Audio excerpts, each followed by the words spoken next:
தீபாவளியை முன்னிட்டு திருச்சி மாவட்டம் மணப்பாறையில் முறுக்கு விற்பனை களைகட்டி இருக்கிறது. வெளிநாடுகளுக்கு முறுக்கு ஏற்றுமதி செய்வதற்கு வசதியாக விமான கட்டணத்தை குறைக்க வேண்டும் என்று உற்பத்தியாளர்கள் கோரிக்கை விடுத்துள்ளனர்.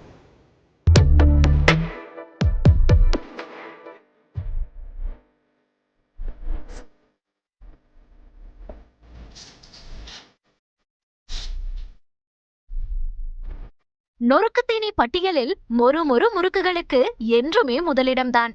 தீபாவளி உள்ளிட்ட பண்டிகை காலங்களில் முறுக்கை தவிர்த்து பண்டிகை நாளை கடந்துவிட முடியாது. முறுக்குகளில் பல விதங்கள் இருந்தாலும் அவற்றில் முதலிடம் மணப்பாறை முறுக்குக்கு தான். தீபாவளிக்கு ஒரு வாரம் மட்டுமே உள்ள நிலையில் மணப்பாறையில் முறுக்கு உற்பத்தி ஜோராக நடைபெற்று வருகிறது. அரும்பு முறுக்கு, தேன்குழல் முறுக்கு, கார முறுக்கு, ராகி முறுக்கு, அச்சு முறுக்கு என மக்களின் விருப்பத்திற்கு ஏற்ப விதவிதமான முறுக்கு தயார் செய்யப்பட்டு வருகிறது. 10-20 வருஷமா முறுக்கு போட்டுருக்கு. அப்படி வாங்கி இது பண்ணுறோம், எல்லாத்தையும் அனுப்புகிறோம். அவ்வளோ நல்லா இருக்குது, டேஸ்ட் நல்லா இருக்கனால தான் மக்கள் வர்றாங்க. வெளியிலலாம் வாங்கி கொடுக்குறேன், வாங்கி கொடுத்துட்டு அவங்களும் கேட்குறாங்க, திருப்பி கேட்குறாங்க, வாங்கி கொண்டு கொடுத்துருங்க. இந்த ஆண்டும் தீபாவளிக்கு முறுக்கு ஆர்டர் அதிக அளவில் வந்திருப்பதாகவும், மூலப்பொருட்கள் விலை உயர்ந்த போதும் கடந்த ஆண்டை போலவே இந்த ஆண்டும் 1 கிலோ முறுக்கை 230 ரூபாய்க்கே விற்பதாகவும் உற்பத்தியாளர்கள் தெரிவிக்கின்றனர்.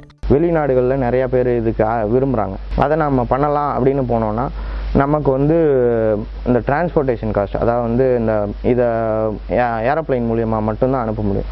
ஏரோப்ளைன் மூலியமாக அனுப்பணும்னா 1 கிலோவுக்கு 5000-6000 அந்த மாதிரி காஸ்ட் வரனால இதை யாரும் பெரிய அளவில் வாங்கிறது கிடையாது. இப்போ அந்த கவர்மெண்ட் சைட்லேருந்து, சென்ட்ரல் கவர்மெண்ட்லேருந்து இந்த டிரான்ஸ்போர்ட்டேஷன் காஸ்ட், இதை வரியை ஏதாவது குறைச்சி இதை பண்ணி கொடுத்தாங்கன்னா இதை நாங்கள் அடுத்த லெவலுக்கு எடுத்துகிட்டு போகிறதுக்கு பெரிய உறுதுணையாக இருக்கும்.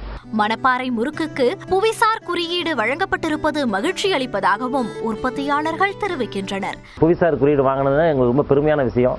இந்த புவிசார் குறியீடுனால எங்களுக்கு அடுத்த கட்டத்துக்கு போகிறதுக்கான வழிகாட்டுதலை அரசாங்கம் செய்யும்படி கேட்டுக்கிறோம்.